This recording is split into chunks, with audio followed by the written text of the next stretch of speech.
Good morning all. મજામાં હશો બધા? આજે નવો ટોપિક સ્ટાર્ટ કરું ને એ પહેલાં થોડીક ચર્ચા કરવી છે અને મને એવો વિચાર આવ્યો કે આ ચર્ચા કરવી બહુ જરૂરી છે. બરાબર? આમ જુઓ ને તો આપણો ક્લાસ અત્યારે વર્ચ્યુઅલ ક્લાસ છે, મતલબ કે તમે મને જુઓ છો પણ હું તમને નથી જોઈ શકતો.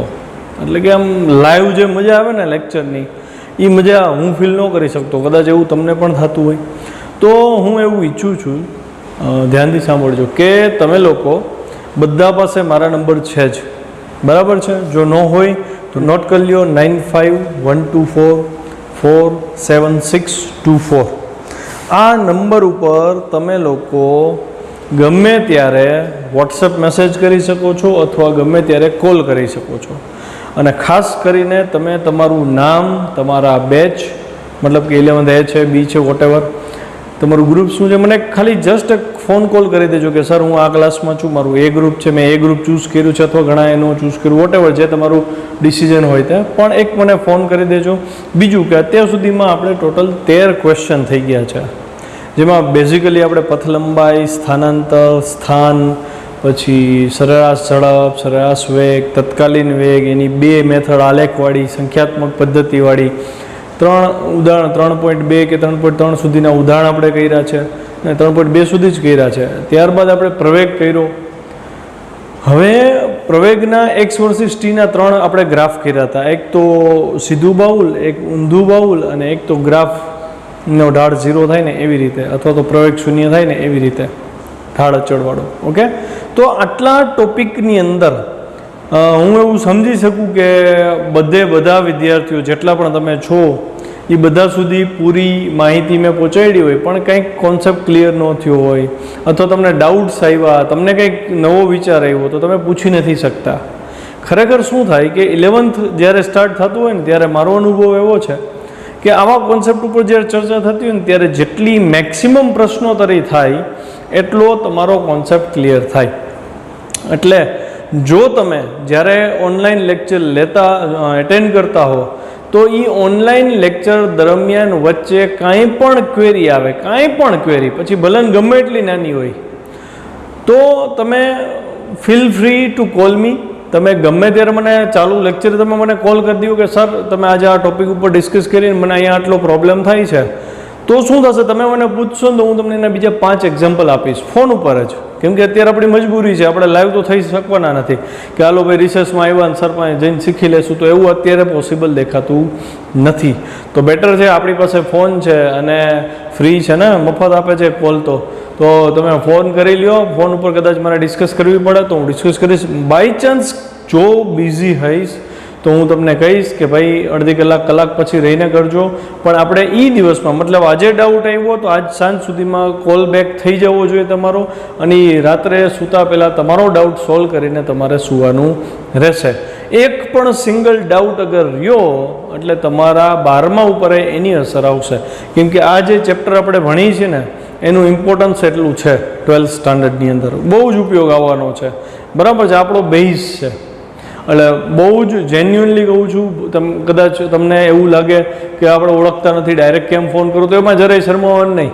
બિંદાસ થઈને ફોન કરીને પૂછી લેજો. તમે ફોન કરશો મને ગમશે કે ભાઈ ના આ ભાઈ આગળ વધશે કે આ બેન છે આગળ વધી શકે એમ છે. ઓકે, ચલો તો હવે વધારે સમય નથી લેતો, નવો લેક્ચર સ્ટાર્ટ કરું છું. નવો ટોપિક છે આપણો ક્વેશ્ચન 14, નિયમિત પ્રવેગી ગતિ માટે વેગ v વર્સિસ t ના આલેખ દોરો અને સમજાવો.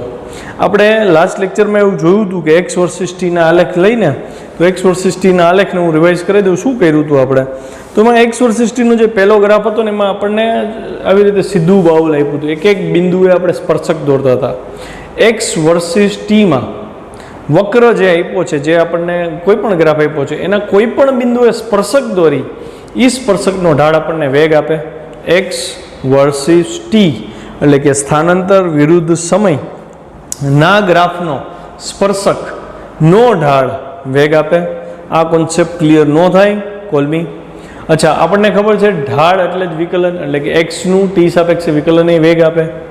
ઓકે, પછી આપણે એવી રીતે એમાં જોયું હતું કે પહેલો જે ગ્રાફ હતો છતાં બાઉલવાળો, તેમાં આપણે જોયું હતું કે શું થતું હતું. આપણે ડેમોન્સ્ટ્રેશન જ જોઈએ તો અહીંયા શું થાય તો કે પહેલાં જો આવી રીતનો ઢાળ, પછી આવી રીતના નાના, એટલે અહીંયા શું થશે વેગ ધીમે ધીમે વધતો જાય છે, એટલે કે ઢાળ વધતો જાય છે. ઢાળ વધતો જાય છે એટલે એનો પ્રવેગ શું થશે? ધન થશે. ઢાળ વધતો જાય એટલે વેગ વધે. વેગ ક્યારે વધે? પ્રવેગી ગતિ કરતો હોય પદાર્થ તો વધે. ઓકે, તો આટલું ક્લિયર થઈ ગયું. પછી બીજો ગ્રાફ શું હતો? તો એમાં આવી રીતનું ઊંધું બાઉલ હતું, આવી રીતનું બાઉલ હતું, અથવા વક્ર કહી શકીએ આપણે. તો આવા વક્રમાં આ બિંદુએ આપણને ઢાળ આમ મળ્યો, પછી આ બિંદુએ ઢાળ આમ મળ્યો, અને અહીંયા ઢાળ આમ મળ્યો. તો આનો ઢાળ ધન, આનો ઢાળ શૂન્ય, અને આનો ઢાળ ઋણ. તો ધન, 0 ને ઋણ. ઢાળ ઘટ્યો. એક્સ વિરુદ્ધ ટીનો ઢાળ એટલે વેગ. વેગ ઘટ્યો. વેગ ઘટ્યો એટલે પ્રતિપ્રવેગી ગતિ થાય. પ્રતિપ્રવેગ એટલે ઋણ પ્રવેગ થયો. અને છેલ્લો જે ગ્રાફ હતો એ એક્સ વર્સિસ ટીનો ગ્રાફ આમ હતો. આપણે એવું કીધું હતું કે જ્યારે ચોક્કસ સમયમાં ચોક્કસ સ્થાનાંતર થતું હોય ને તો એનો ઢાળ છે ને અચળ આવે. તમે અહીંયા ગોતો, અહીંયા ગોતો, ગમે ત્યાં ગોતો, તો અહીંયા ટેન થીટા તો બધે થીટા સરખો હોય, ટેન થીટા બધે સરખો થશે. એનો મતલબ કે ઢાળ અહીંયા અચળ છે. ખ્યાલ આવ્યો? ઢાળ અચળ છે એનો મતલબ એવો થયો કે વેગ અચળ છે, અને વેગ અચળ હોય એટલે કે વેગમાં ફેરફાર નથી થતો તો પ્રવેગ શું થશે? શૂન્ય થશે. તો આવા કિસ્સામાં પ્રવેગ શૂન્ય છે. આ તો વાત હતી સ્થાનાંતર વિરુદ્ધ સમયના ગ્રાફની. હવે જે આપણે ચર્ચા કરવાની છે એ છે વેગ વિરુદ્ધ સમયનો ગ્રાફ. તો થોડોક ડિટેલવાળો ક્વેશ્ચન છે. આપણે એવું ભણ્યા છીએ કે ઢાળ અને વિકલન છે એ સિમિલર છે. તો અહીંયા થોડીક એનાથી એડવાન્સ લેવલની આપણે વાત કરીશું. સૌથી પહેલો જે કિસ્સો આપ્યો છે પરીક્ષામાં, આ પ્રશ્ન 3 માર્કમાં પૂછાય, 4 માર્કમાં પૂછાય, જેટલા માર્કમાં પૂછાય એને અનુરૂપ આપણે લખાણ કરવું. અહીંયા સૌથી પહેલો ઓપ્શન આપ્યો છે, જો પદાર્થ ધન દિશામાં ધન પ્રવેગ સાથે ગતિ કરે તો વી વર્સિસ ટીનો આલેખ શું થાય? સમજો. આ ધન દિશા થઈ અને આ ઋણ દિશા થઈ. પદાર્થ ધન દિશામાં ગતિ કરે છે એટલે આમ જાય છે. ખ્યાલ આવ્યો? પદાર્થ જો ધન દિશામાં આ તરફ ગતિ કરે, ઓકે, અને પ્રવેગ એ જ દિશામાં છે, તો પહેલાં તો હું વેગ અને પ્રવેગને હજી એકવાર ક્લિયર કરી દઉં.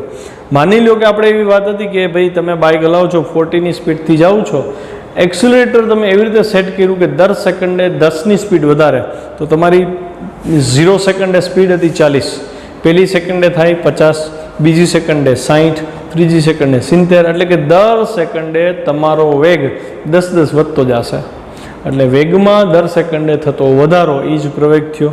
હવે અહીં તમને કીધું છે વેગ ધન દિશામાં છે અને પ્રવેગ એ ધન દિશામાં છે, એટલે વેગમાં જે ફેરફાર થાય છે એ જ દિશામાં છે. તો વેગમાં શું થાય? વધારો થાય ને. એટલે કે સમય સાથે વેગ શું થશે? વધશે. તો મારે અહીંયા જેમ સમય વધે એમ વેગ વધારવો પડે એવો ગ્રાફ લેવો પડે. હું ધારી લઉં છું કે ભાઈ ધારો કે t બરાબર 0 સમયે પદાર્થનો વેગ v0 છે. ઘણીવાર આને u પણ કહે છે, સ્મોલ u. અલગ અલગ બુક આપણે જોતા હોય તો બરાબર છે. આ સ્મોલ v0 છે, આ u છે, ગમે તમે સિમ્બોલ આપો, બરાબર. ધારો કે વેગ v0 અહીંયા મેં લીધો, એટલે કે પદાર્થ v0 વેગથી ગતિ કરે છે. પ્રારંભિક વેગ એનો v0 હતો, આ પ્રારંભિક સમય. એમ કરતાં કરતાં સમય પસાર થતો ગયો. સમય પસાર થાય છે, પદાર્થની દિશા, ગતિની દિશા એટલે વેગની દિશા થઈ. પદાર્થની ગતિની દિશા એ ધન, પદાર્થનો પ્રવેગ એ ધન, એટલે વેગ વધે. તો એનો મતલબ વેગ અહીંથી વધે તો ઉપર જાય કે નીચે જાય? ધન દિશામાં ગતિ કરે છે ને વેગ વધે છે તો ઉપર જાય ને. મતલબ કે આમ ધન આવે ને, ધન વાયક્ષ આમ થયું ને, આ ઋણ વાયક્ષ થયું, તો ધન વાયક્ષ ઉપર જાય. ધારો કે અહીંયા વેગ મળ્યો મને v, અને ક્યાં સમય? તો કે ધારો કે t સમયે એ વેગ હતો. કેટલા સમયે? t બરાબર t સમયે પદાર્થનો વેગ હું ધારી લઉં છું v. આને કહેવાય અંતિમ વેગ. તો પ્રારંભિક વેગ અને અંતિમ વેગની એક બહુ સરસ થિયરી આપણે આગળ ભણશી, પણ આ સિમ્બોલ જરાક જોતા જાજો, ઉપયોગીનો વારંવાર આવશે. તો t સમયે મને વેગ મળ્યો v. ખ્યાલ આવ્યો? તો હું શું કરીશ? અહીંથી આ v અને t ને જોડતું બિંદુ દોરી લઈશ. આવી રીતે દોરાય, અહીંયા છેદે છે. તો આ જે બિંદુ મળ્યું યામ પદ્ધતિમાં, આને હું દર્શાવું તો v t વડે દર્શાવી શકાય? જરૂર નથી, પણ દર્શાવી શકાય આવી રીતે. હવે કરવાનું શું થાય? તમારે આ બિંદુને આ બિંદુને જોડી દેવાનો છે. બસ થોડું ક્રોસમાં ગયું ને, એક્ઝેક્ટ ડ્રો કરી, હજી ક્રોસમાં ગયું, પરફેક્ટ, રેડી. ખ્યાલ આવ્યો તમને? તો આ તમારો ગ્રાફ થઈ ગયો. પદાર્થની ગતિની દિશા ધન, પદાર્થનો પ્રવેગ ધન. તો વી વર્સિસ ટીનો ગ્રાફ આવી રીતે મળે, જે તમે જોઈ શકો છો કે જેમ સમય વધે એમ વેગ V0થી વધ્યો, વળી સમય વધ્યો, વેગ વળી વધ્યો, એમ કરતાં કરતાં સમય વધતો જશે અને વેગ સતત વધતો જાય છે. ઓકે, તો આ એક પૂરું. હવે બીજું, પદાર્થ ઋણ પ્રવેગ સાથે ધન દિશામાં ગતિ કરે છે. પદાર્થ કઈ દિશામાં ગતિ કરે છે? આ તરફ. પદાર્થનો વેગ આ તરફ છે, મતલબ 40ની સ્પીડ આમ છે. એક ટ્રક જાય છે આ તરફ. હવે ટ્રક 40ની સ્પીડે જાય છે આ તરફ, અને કોઈ એક બીજો ટ્રક આ તરફ એને સામો ધક્કો મારે છે. હવે ધક્કો મારે એટલે બળ લાગે, બળ લાગે એટલે પ્રવેગ હોય, કેમ કે બળ બરાબર દળ ગુણ્યા પ્રવેગ, F બરાબર ma.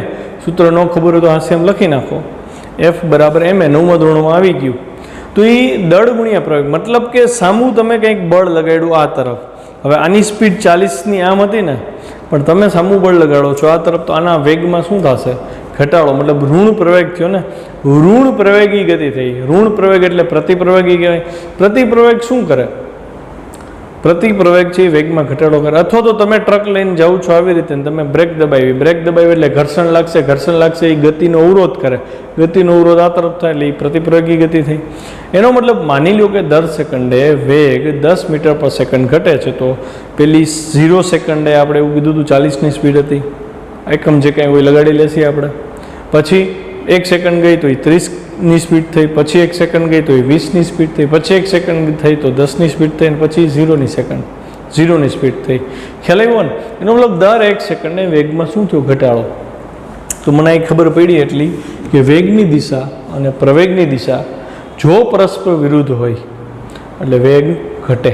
તો અહીંયા વેગનું મૂલ્ય તમારે ઘટાડવાનું છે. તો ઘટે કઈ તરફ? નીચે તરફ ઘટે ને. પણ વેગની જે દિશા હતી એ તો ધન દિશા હતી ને, એટલે પદાર્થ જતો તો કઈ દિશામાં? ધન દિશામાં. ધન દિશામાં જતો તો એટલે હું અહીંયા વેગની દિશા ધન લઉં અને એ પ્રારંભિક વેગ V0 જ થશે ને. આ જ પદ અહીંયા લખવાનું થશે કે ધારો કે t બરાબર 0 સમય પદાર્થનો વેગ V0 છે. હવે તમને ખબર છે વેગ ઘટે છે. કેમ ઘટે છે? તો કે પ્રવેગ ઋણ દિશામાં હતો.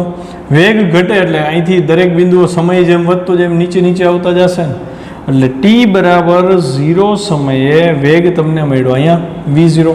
હવે થોડોક સમય પસાર થયો, ધારો કે t, તો એને અનુરૂપ અહીંયા વેગ V0થી ઘટી જશે ને, કેમ કે ઋણ પ્રવેગ છે.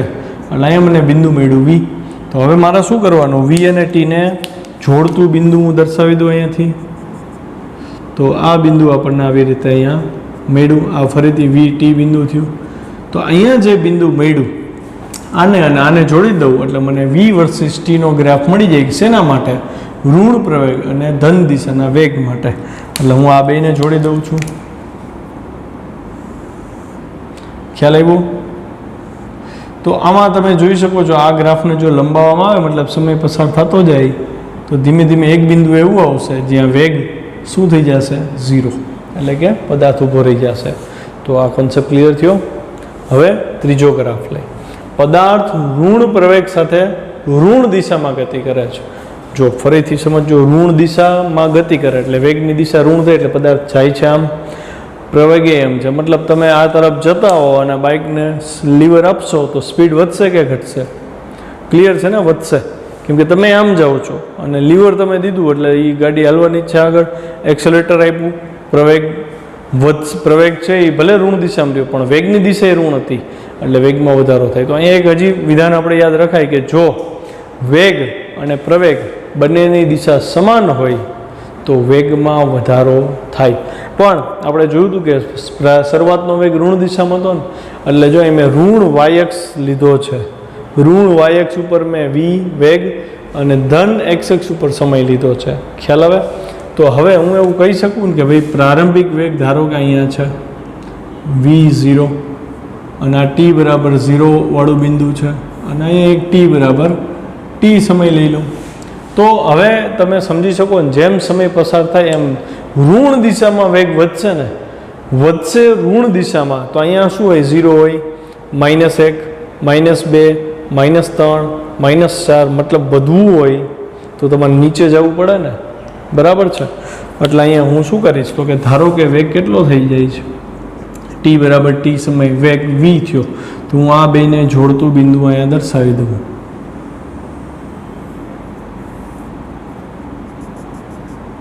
અહીંયા મળ્યું.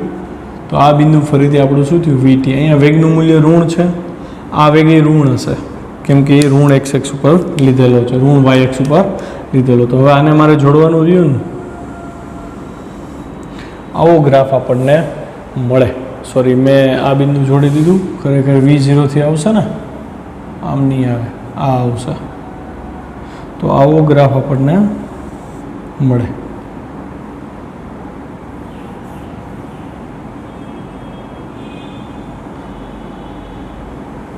આવો ગ્રાફ મળ્યો. રેડી? ફૂટપટ્ટીથી દોરજો એટલે સીધી લાઈન થાય. ઓકે, આટલું ક્લિયર થઈ ગયું. હવે ચોથો ટોપિક છે ને, થોડોક હટકે ટોપિક છે, થોડુંક જાજુ થિંકિંગ કરવું પડશે, વધારવું પડશે. આપણે એક ઉદાહરણ લીધું હતું ને આવડા ગ્રાફમાં કે પદાર્થ ધન દિશામાં ગતિ કરે અને પ્રવેગ ઋણ દિશામાં છે. હવેનો જે કિસ્સો છે ને કેવો છે એ સમજો. એક ટ્રક, આની ચર્ચા લગભગ આગળ થઈ ગઈ છે, એક ટ્રક ધન દિશામાં 40ની સ્પીડથી જાય છે. આપણે આ આંકડા ધારી લઈએ છીએ. હવે ટ્રક આમ જતો હોય, સામેથી એક ટેન્કર, મોટું હેવી ટેન્કર, તાકાતવાળું ટેન્કર, એ સામી સ્પીડથી આવે છે. બેને ભટકાડવા નથી આપણે, આ 40ની સ્પીડે જાય છે, ઓલું સામેથી આવ્યું, બે કોન્ટેક્ટમાં છે અને ઓલું જોર કરે છે આ તરફ. એનો મતલબ શું થયો કે પ્રવેગ, એનાથી જે બળ લાગશે એનાથી આ ટ્રક ઉપર પ્રવેગ આ દિશામાં લાગશે અને વેગ આનો ટ્રકનો છે આ દિશામાં છે, એટલે 40ની સ્પીડે જતું હતું. માની લ્યો કે ઓલા ટ્રક વડે આ દિશાનો પ્રવેગ 10 મીટર પર સેકન્ડ સ્ક્વેર હતો. આ દિશામાં પ્રવેગ એટલે ટ્રક માટે એ શું થશે? પ્રતિ પ્રવેગ થાય ને, એટલે કે વેગ ટ્રકનો ઘટશે.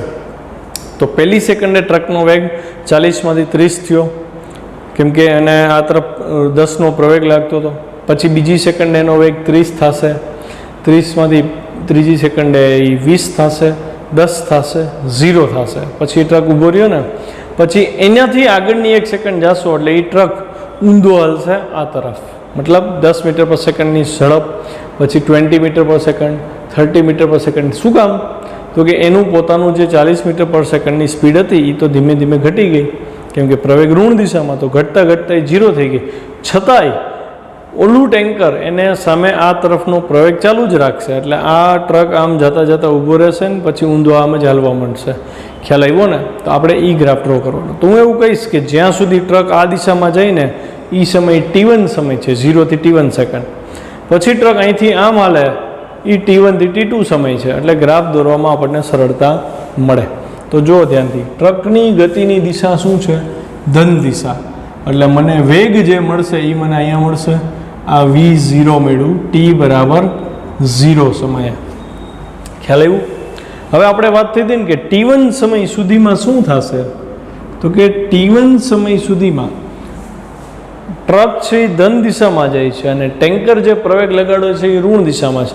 ટ્રક અને ટેન્કરનું ઉદાહરણ જ આપ્યું છે, પરીક્ષામાં કાંઈ લખવાની જરૂર નથી. તો હવે પ્રવેગ આ તરફ છે, વેગ આ તરફ છે.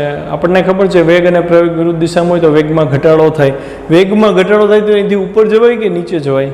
યસ, નીચે જશું એટલે વેગ ધીમે ધીમે ઘટતો ઘટતો ઘટતો કેટલો થઈ જશે? 0 થઈ જશે. કયા સમયે 0 થયો તો?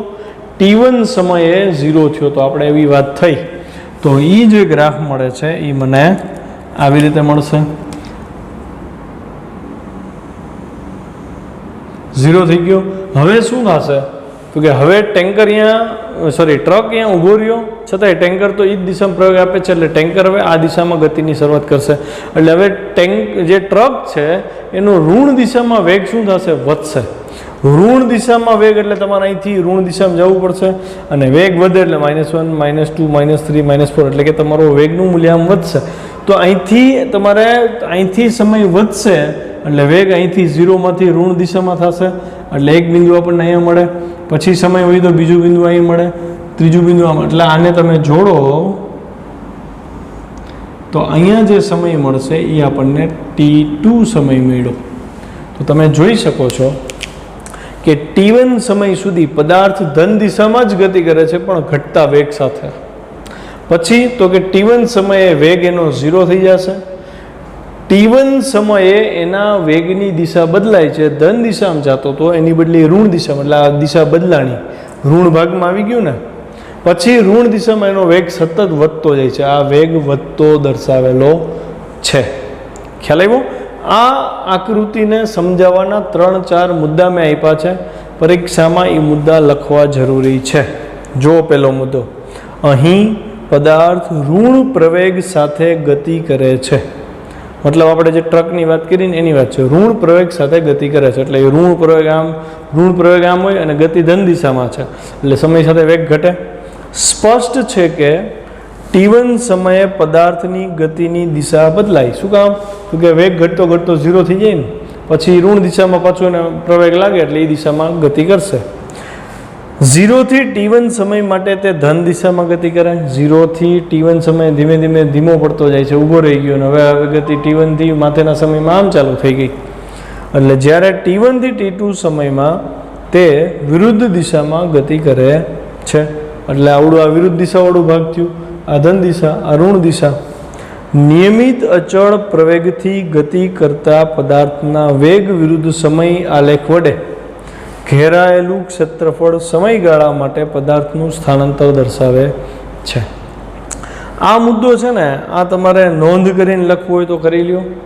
બહુ જ અગત્યનો મુદ્દો છે. આની ચર્ચા આપણે આગળ ક્યાંક થઈ ગઈ છે કે ઘેરાયેલું ક્ષેત્રફળ એટલે સંકલન. બરાબર છે. આપણને મેં આ નોંધ પહેલાંય કરાવી હતી, આ તમારે આ પ્રશ્નમાં નથી કરવાની, એડિશનલ છે કે વેગનું સમય સાપેક્ષ વિકલન શું મળે છે? પ્રવેગ મળે છે. એવી જ રીતે વેગનું સમય સાપેક્ષ સંકલન સ્થાનાંતર મળે. આ યાદ રાખજો. આ ઘડીએ ઘડીએ હું તમને એટલે કરાવું છું, બહુ જરૂરી છે. બરાબર. વિકલન એટલે ઢાળ. તો તમે જો 4 ગ્રાફમાં આપણે ઢાળ જ નક્કી કરી લઈને એના ઉપરથી જ ખબર પડી જાય. કેવી રીતે? ફરીથી ચેક કરો. જો હું આનો ઢાળ લઉં તો આનો ઢાળ આવી રીતે મળે મને. તો ત્રિકોણ કઈ બાજુ આવ્યો? જમણી બાજુ. આગળના લેક્ચરમાં આપણે વાત થઈ હતી કે આવી રીતનો ગ્રાફ હોય અને કાટકોણ ત્રિકોણ એવી રીતે દોરો કે બેઝ આ અક્ષને પેરેલલ રહીએ અને એ જમણી બાજુ ત્રિકોણ બને તો એ ધન ઢાળ હોય. અહીંયા ઢાળ ધન છે તો v વર્સિસ t નો ઢાળ. ઢાળ એટલે વિકલન, v વર્સિસ t નું વિકલન. પ્રવેગ તો આનો ઢાળ ધન થયો, આનો પ્રવેગ પણ શું થાય? ધન થાય. જો અહીંયા છે ધન પ્રવેગ.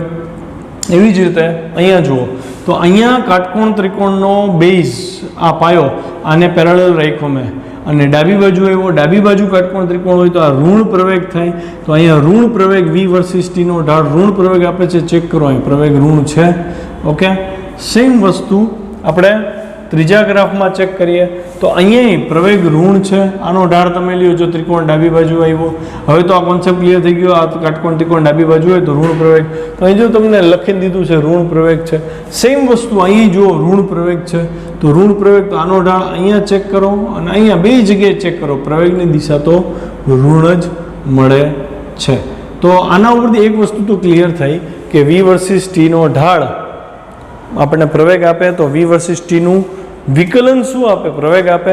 બરાબર છે. પણ આપણે એવી વાત થઈ હતી કે વિકલનથી વિરુદ્ધ પ્રક્રિયા છે સંકલન. બરાબર. તો વેગનું વિકલન પ્રવેગ, તો હું એનું વિરુદ્ધ પ્રક્રિયા કરું. પ્રવેગનું સમય સાપેક્ષ સંકલન શું મળે? વેગ. ખ્યાલ આવે છે ને? ફરીથી સમજજો.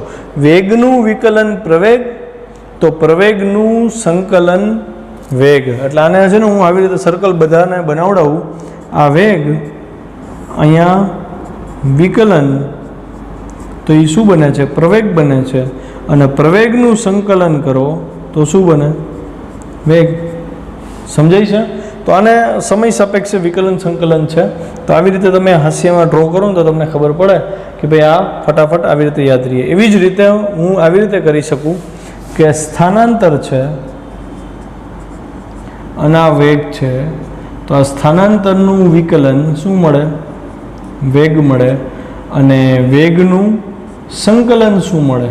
સ્થાનાંતર મળે. તો આપણને તો ખબર જ સંકલન એટલે તો ઘેરાયેલું ક્ષેત્રફળ ને. જેને મેથ્સના લેક્ચર પૂરા એટેન્ડ કર્યા છે એને તરત સમજાશે. નો કર્યો તો હજી મોડું નથી. ફટાફટ જોઈ લ્યો પહેલાં. વેગનું સંકલન સ્થાનાંતર કોની સાપેક્ષે? સમય સાપેક્ષે જ વાત છે. તો સમય સાપેક્ષે સંકલન એટલે સમય અક્ષ વડે ઘેરાયેલું ક્ષેત્રફળ. તો હું અહીંયા ઘેરાયેલું ક્ષેત્રફળ લઉં તો થાય શું? તો જોજો ધ્યાનથી. આ વી વર્સિસ ટીનો ગ્રાફ છે ને આના MCQ આવશે અને ન્યુમેરિકલ આવશે, આની પ્રેક્ટિસ કરવી પડશે. તો આ ગ્રાફ વડે આ અક્ષ સાથે ઘેરાયેલું ક્ષેત્રફળ ગોતવાનું. તો એ ક્ષેત્રફળ જો આ બ્લેક લાઈન કરું ને આ ક્ષેત્રફળ તમારે ગોતવું પડે.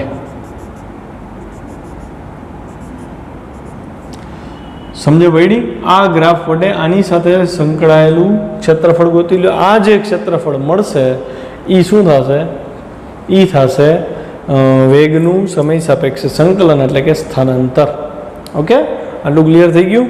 ચલો હવે ફરીથી છેલ્લો મુદ્દો જે કહેતો હતો એ ફરીથી આપણે રિપીટ કરીએ કે નિયમિત પ્રવેગી ગતિ માટે વેગ વિરુદ્ધ સમયના આલેખ વડે ઘેરાયેલું ક્ષેત્રફળ આપેલ સમયગાળા માટે સ્થાનાંતર દર્શાવે છે.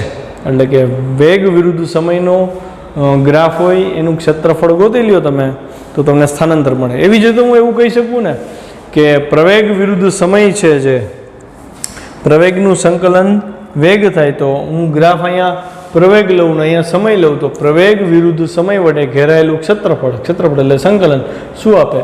વેગ આપે. બરાબર? તો આ મુદ્દાને ખાસ યાદ રાખવાનો થશે. આ થિયરીના પોઈન્ટ નથી, આ નોંધ કરવાના છે. બાકી થિયરી તો તમે પહેલેથી જોઈ લીધી છે. બીજું PDF ફાઇલમાંથી તમે ફેરબુકમાં લખી નાખજો. આ ટોપિક અહીંયા પૂરો કરીએ. ક્વેશ્ચન 15. અચળ વેગ વીથી ગતિ કરતા પદાર્થ માટે વી વિરુદ્ધ ટીનું આલેખનું નિરૂપણ કરો અને આ આલેખનું અર્થઘટન કરો. જો આ ક્વેશ્ચન એકચ્યુઅલી શું કામ આપણે તૈયાર કરવો પડે એ સમજીએ. 14મા ક્વેશ્ચનમાં આપણે એક નોંધ લીધી હતી. છેલ્લો મુદ્દો જે હતો ને એમાં એવી વાત થઈ હતી કે અચળ પ્રવેગી ગતિ કરતો પદાર્થ હોય એમાં વી વર્સિસ ટીનો જે ગ્રાફ મળે એ ગ્રાફ વડે ઘેરાયેલું ક્ષેત્રફળ એટલે આપેલા સમયગાળામાં પદાર્થે કરેલું સ્થાનાંતર. આને આપણે એક પદ્ધતિથી યાદ રાખ્યું હતું. કઈ પદ્ધતિથી યાદ રાખ્યું હતું? કે વી વર્સિસ ટીનું સંકલન કરો તો સ્થાનાંતર મળે, અને સંકલન એટલે ક્ષેત્રફળ થાય એટલે વી વર્સિસ ટીથી ઘેરાયેલું જે ક્ષેત્રફળ છે એ પણ આપણને સ્થાનાંતર આપે. આ એક મેથડ થઈ. હવે આપણને સવાલ એ થઈ કે એવું કેમ બને કે સંકલન ને ક્ષેત્રફળ એક જ થાય? શું કામ વી વર્સિસ ટીનો ગ્રાફ જે છે એને જો ઘેરાયેલું ક્ષેત્રફળ કાઉન્ટ કરી તો એ સ્થાનાંતર જ શું કામ આપે? તો એ આપણે ટેકનિકલી સમજીએ. બીજી રીતે સમજવાનું છે જેથી કરીને આપણે કન્વિન્સ થાય કે ના વાત સાચી છે. તો હું અહીંયા અચળ પ્રવેગની બદલે અચળ વેગી ગતિ કરતા પદાર્થને ધ્યાનમાં લઉં છું. હવે જો વેગ અચળ છે એટલે પ્રવેગ શું થયો? 0 થયો. અને પ્રવેગ 0 છે એટલે પ્રવેગનું મૂલ્ય ફિક્સ થઈ ગયું.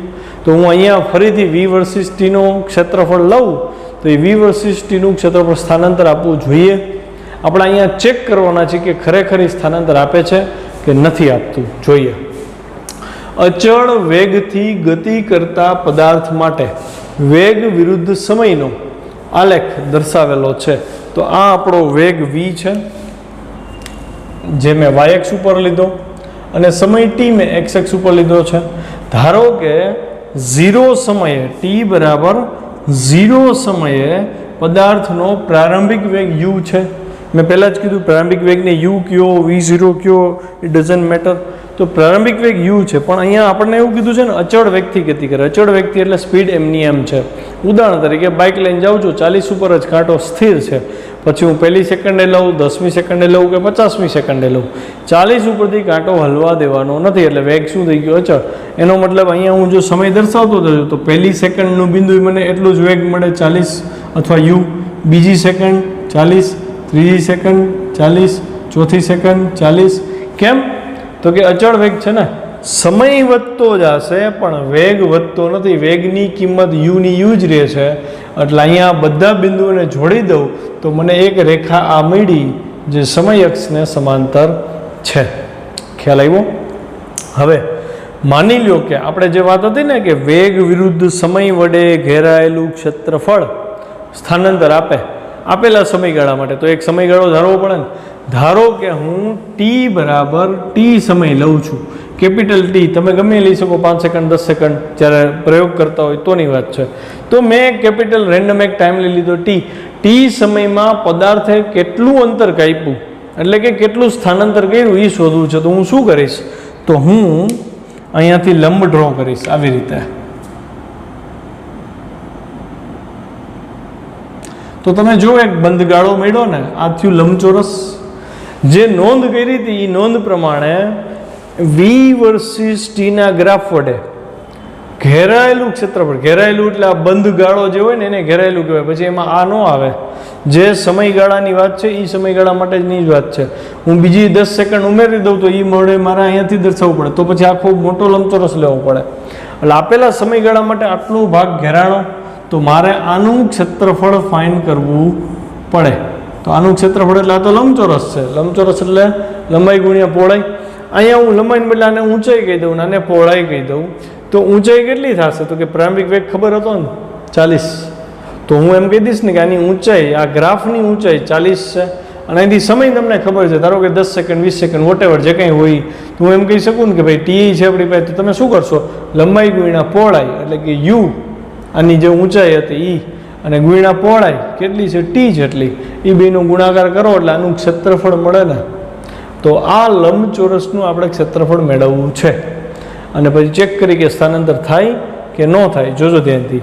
અહીં વી વર્સિસ ટીનો આલેખ સમય અક્ષને, આ સમય અક્ષ છે એને સમાંતર મળ્યો છે.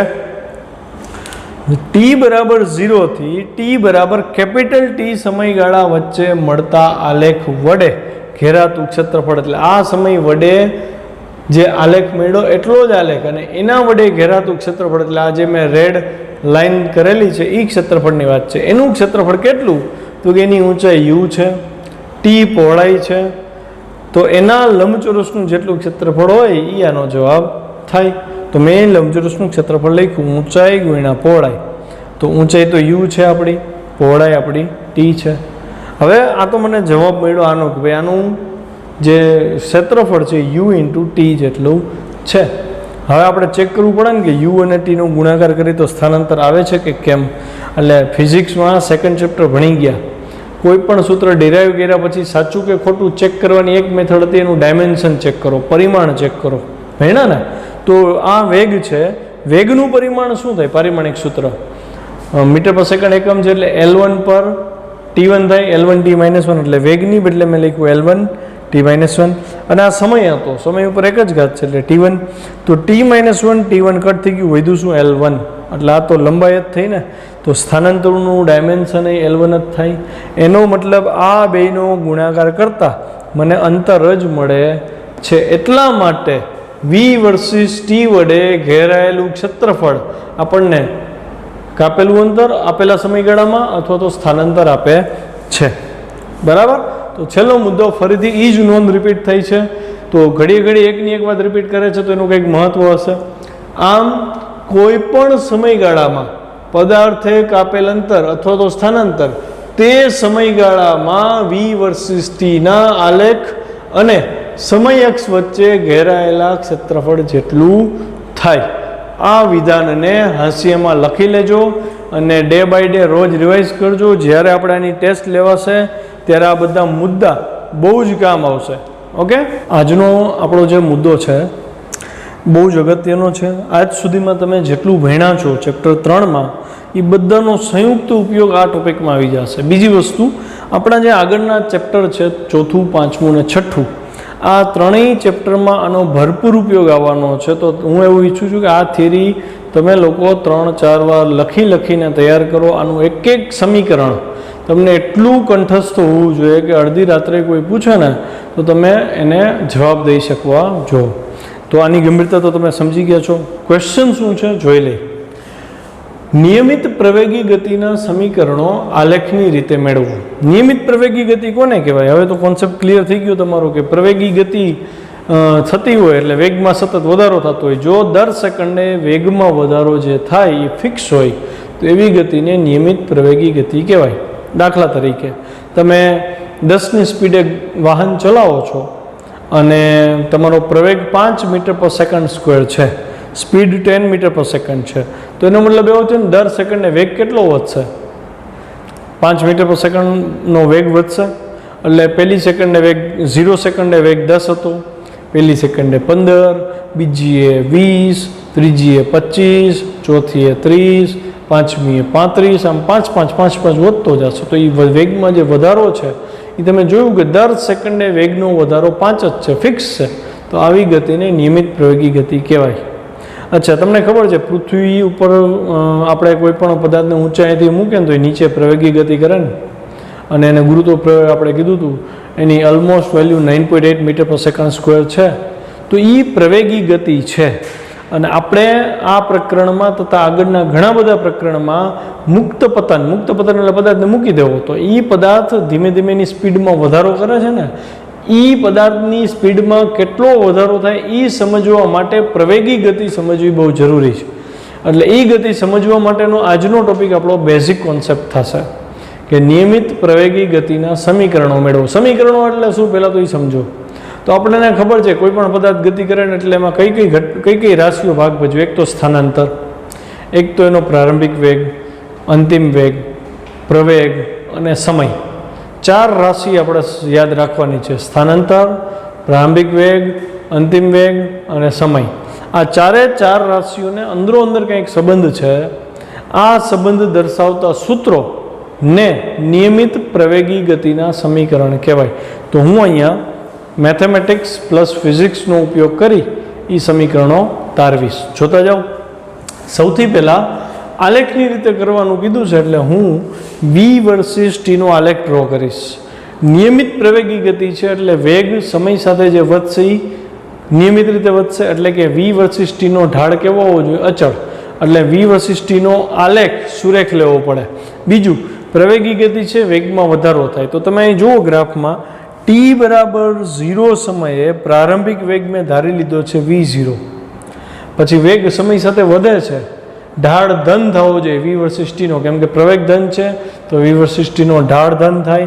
ઢાળ ધન થાય એટલે મારો ગ્રાફ આવી રીતે આગળ વધ્યો. અહીંયા કાટકોણ ત્રિકોણ જો જમણી બાજુ બને છે, ઢાળ ધન થઈ ગયો ને, ખ્યાલ આવ્યો? એટલે ગ્રાફ મેં સુરેખ દોર્યો, સુરેખ છે એટલે ઢાળ અચળ થયું, ઢાળ અચળ છે એટલે પ્રવેગ અચળ થયું, નિયમિત પ્રવેગી ગતિ થઈ. અમુક સમય ધારો કે ટી બરાબર ટી સમયે અંતિમ વેગ એનો મળે છે કેટલો? વી.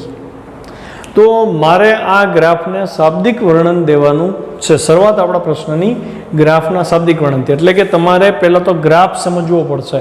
આપણે ઘણા બધા ગ્રાફ આગળની થિયરીમાં આવી ગયા છે. જો તમને એ ગ્રાફ નહીં આવડતા હોય તો આમાં કાંઈ ખબર નહીં પડે. એટલે પહેલાં મારી સલાહ એ રહેશે કે એ ગ્રાફ ક્લિયર કરો, પછી અહીંયા આગળ વધો. આમાં ઓપ્શનમાં કાંઈ નીકળશે નહીં. તમને એમ થાય આ નથી આવડતું છોડી દો, આ થોડું પૂછાશે, બીજું પૂછાશે, પણ અહીંયા ઓપ્શન જેવું કંઈ છે જ નહીં. એક વસ્તુ પૂછાશે, એવી જગ્યાએથી પૂછાશે, તમને ઇમેજિન નહીં કર્યું હોય તો ગ્રાફ સમજી લેજો. વી વર્સિસ ટીનો આલેખ આકૃતિમાં દર્શાવ્યા પ્રમાણે લઈએ, જેમાં એક કણ એક્સ દિશામાં અચળ પ્રવેગ એથી સુરેખ ગતિ કરે છે.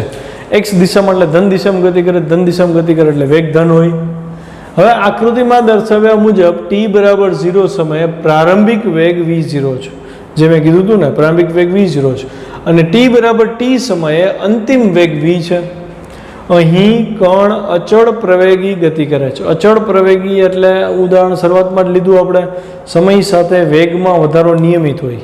તેથી કોઈ પણ સમયગાળામાં કણનો સરેરાશ પ્રવેગ અને તત્કાલીન પ્રવેગ સમાન હોય. જુઓ, યાદ રાખો, સરેરાશ પ્રવેગ અને તત્કાલીન પ્રવેગ આમ જુઓ ને તો ટેક્સ્ટબુકમાં ઉલ્લેખ નહોતો એનો, પણ મેં બહુ ટૂંકમાં ત્યારે તમને કીધું હતું કે સરેરાશ પ્રવેગનું સૂત્ર હોય એટલે v - v0 છેદમાં t - 0 થાય. યાદ આવ્યું? વેગમાં ફેરફાર છેદમાં સમય.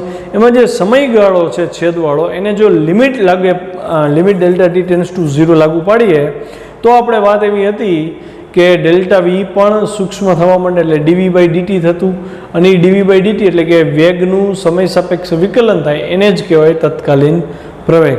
પણ અહીંયા તો વેગ કેવો, પ્રવેગ કેવો કીધું છે? નિયમિત પ્રવેગ છે. પ્રવેગ અચળ છે એટલે હું એવું કહી શકું કે સરેરાશ પ્રવેગ લ્યો કે તત્કાલીન પ્રવેગ લ્યો, બે કેવા આવશે? સરખા.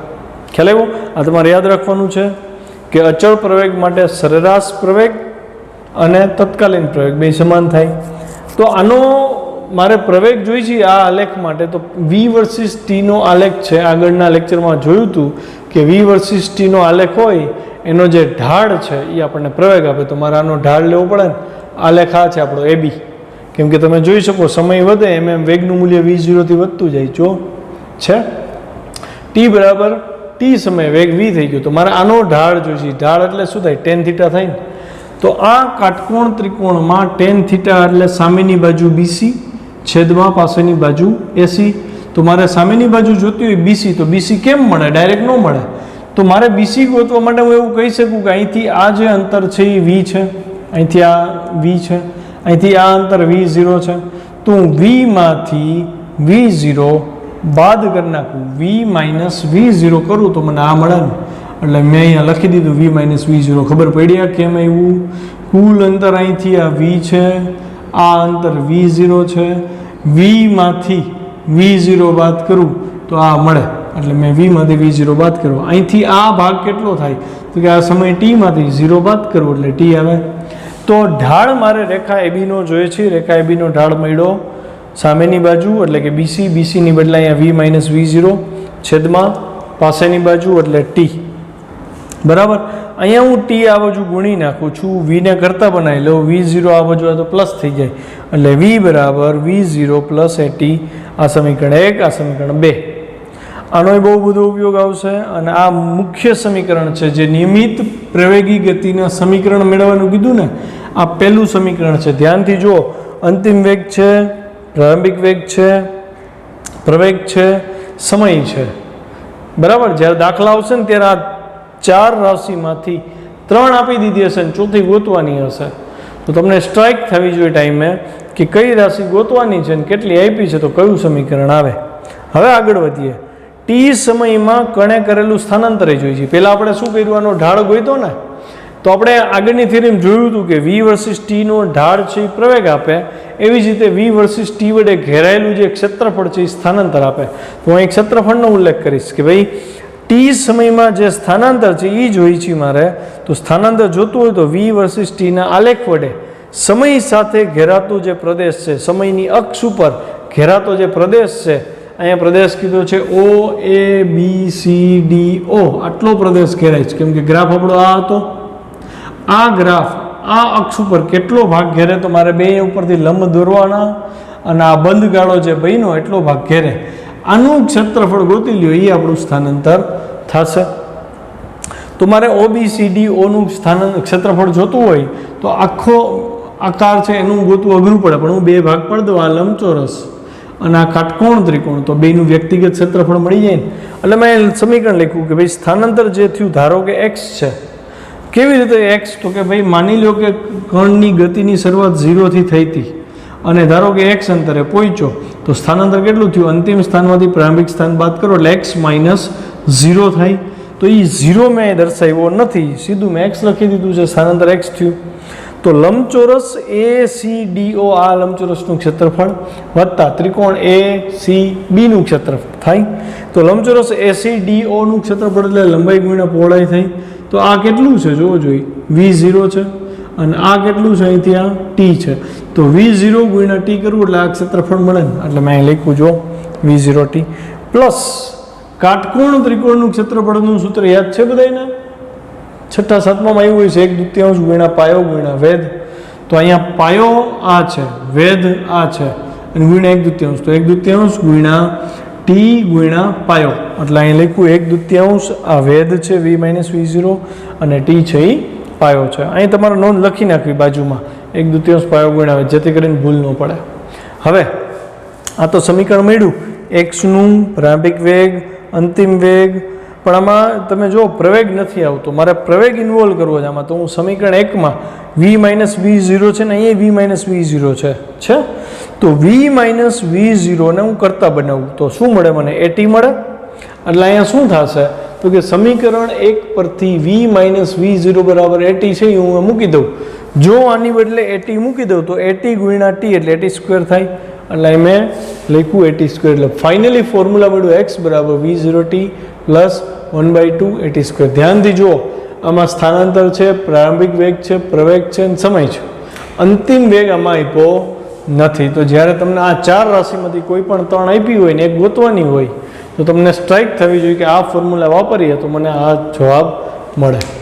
અચ્છા, આ એક નવું સમીકરણ હવે આવે છે, યાદ રાખવાનું છે કે અચળ પ્રવેગી ગતિ દરમિયાન સરેરાશ વેગ કેટલો? આપણે સરેરાશ વેગનું સમીકરણ જોયું સ્થાનાંતરિત છેદમાં સમય, એનો હું પછી ઉપયોગ કરીશ. પણ જ્યારે એમ ખબર પડે ને કે નિયમિત પ્રવેગી ગતિ છે ત્યારે આ સૂત્ર તમારે યાદ રાખવું, V બાર. અંતિમ વેગ પ્રારંભિક વેગ બેનો સરવાળો અને ભાગ્યા 2. આ સમીકરણ તો જ લાગુ પડે જો પ્રવેગી ગતિ અચળ પ્રવેગી ગતિ હોય. જે તે પ્રવેગી ગતિમાં આ સમીકરણ વાપરશો તો જવાબ આવશે નહીં. ખ્યાલ આવ્યો? અચળ પ્રવેગી ગતિનું સમીકરણ છે સરેરાશ વેગ એટલે પ્રારંભિક વેગ અંતિમ વેગ ભાગ્યા 2. સમીકરણ 4 કહી દીધું એને. અચ્છા, ટી સમયમાં પદાર્થે કરેલું સ્થાનાંતર. હવે આ ઓલું સમીકરણ લઈશું. સરેરાશ વેગનું સૂત્ર શું હતું? સ્થાનાંતર છેદમાં સમય. તો સ્થાનાંતર બરાબર શું થાય? સરેરાશ વેગ ગુણ્યા સમય થાય. તો હું અહીંયા સ્થાનાંતર ગોતું છું. સ્થાનાંતર એટલે સરેરાશ વેગ ગુણ્યા સમય થયું. સ્થાનાંતર તો આપણે અહીં જોયું હતું ને, એક્સ હતું. એક્સ એટલે સ્થાનાંતરની બદલે મેં લખ્યું એક્સ. આ સરેરાશ વેગ ગુણ્યા સમય. તો કે સરેરાશ વેગ કેટલો હતો? કે v + v0/2 અહીંયા મેળવો તો આપણે, અને સમય કેટલો હતો? t. સમીકરણ 5. તો તમે આ સ્થાનાંતર તમને મળી ગયું. હવે ટી અહીંયા પાછો તમારે પ્રવેગને ઇન્વોલ્વ કરવો છે એટલે ટીની બદલે પ્રવેગ આવી જાય એવું સમીકરણ પાછું એક છે. જો અહીંયા ટીને કરતાં બનાવી લઉં તો ટી બરાબર v - v0/a થાય. એટલે અહીંયા શું થશે? એક્સ એમનો એમ, v + v0/2 એમનો એમ. ટીની બદલે અહીંથી સમીકરણ 1માંથી v - v0/a લઈ લીધા મેં. એકવાર પ્લસ એકવાર માઇનસ, તો તફાવતની રીતે આવે ને શું થશે? v² - v0² અને છેદનો 2 આને મળી ગયો. એટલે 2 પ્રવેગ સ્થાનાંતર બરાબર અંતિમ વેગનો વર્ગ માઇનસ પ્રારંભિક વેગનો વર્ગ. સમીકરણ 6 મોસ્ટ આઈએમપી. આ એક તો સમીકરણ 2, સમીકરણ 3 અને સમીકરણ 6. આ 3 જે છે એ નિયમિત પ્રવેગી ગતિના સમીકરણ થાય. અહીંયા તમે જો સમય નથી, પ્રવેગ છે, સ્થાનાંતર છે, વેગ છે અને અંતિમ વેગ છે. આ 4માંથી 3 આપી હશે ને એક ગોતવાની હશે. હવે રકમમાં તમને ધારો કે 4 રાશિમાંથી તમને એમ કે સ્થાનાંતર આપી દીધું, અંતિમ વેગ આપી દીધું, પ્રારંભિક વેગ આપી દીધું, સમય ગોતો. તો તમારે વિચારવાનું કે આ 3 સમીકરણમાંથી કયું સમીકરણ એવું છે જેમાં મને સ્થાનાંતર, વેગ, અંતિમ વેગ ખબર છે અને સમય ગોતવો હોય, તો એવું કયું સમીકરણ છે જેમાં આ ચારેયનો સમાવેશ થાય? એ તમારે નક્કી કરવાનું. પ્રેક્ટિસ કરશે આપણે એટલે આવડી જશે. અચ્છા, બીજી વસ્તુ, ધારો કે એવું બને ને કે અહીંયા તો આપણે એવી વાત થઈ હતી કે પદાર્થે ગતિની શરૂઆત ક્યાંથી કરી? 0થી કરી હતી. માની લો કે t બરાબર 0 સમયે પદાર્થ અહીંથી ગતિની શરૂઆત કરે, x0 થી, અહીંથી નહીં. તો અહીંથી એ અહીંયા પહોંચ્યો તો સ્થાનાંતર આટલું જ થયું કહેવાય ને. તો આવા કિસ્સામાં મારે સ્થાનાંતર કેમ ગોતવું? તો હું એવું કહી શકું ને, અંતિમ સ્થાન માઇનસ પ્રારંભિક સ્થાન એટલે સ્થાનાંતર કેટલું થયું કહેવાય? x - x0.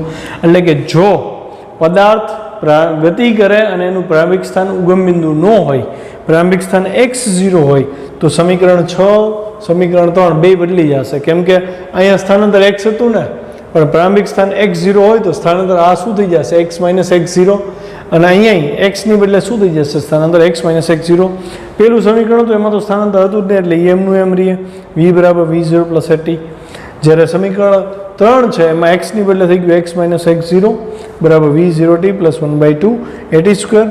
અને સમીકરણ 6માં 2a એમના એમ, પણ x સ્થાનાંતર x - 0 હતું એની બદલે પ્રારંભિક સ્થાન x0 છે એટલે x - x0 બરાબર v² - v0². આને મેં સમીકરણ નંબર આપ્યા 7, 8 ને 9. તો સમીકરણ 7, 8 અને 9 અચળ પ્રવેગી અથવા તો નિયમિત પ્રવેગી ગતિના સમીકરણ છે. 4 માર્ક માટે મોસ્ટ આઈએમપી ક્વેશ્ચન. લખીને તૈયાર કરજો, અને જેને તૈયાર થઈ જાય એ લોકો મોઢે લખી નાખે આખી થિયરી, અને મોઢે લખી સ્ક્રીનશોટ કરીને મને વોટ્સએપ કરે, જેથી મને ખબર પડે કેટલા લોકો મારી સાથે લાઈવ છો. Okay, by.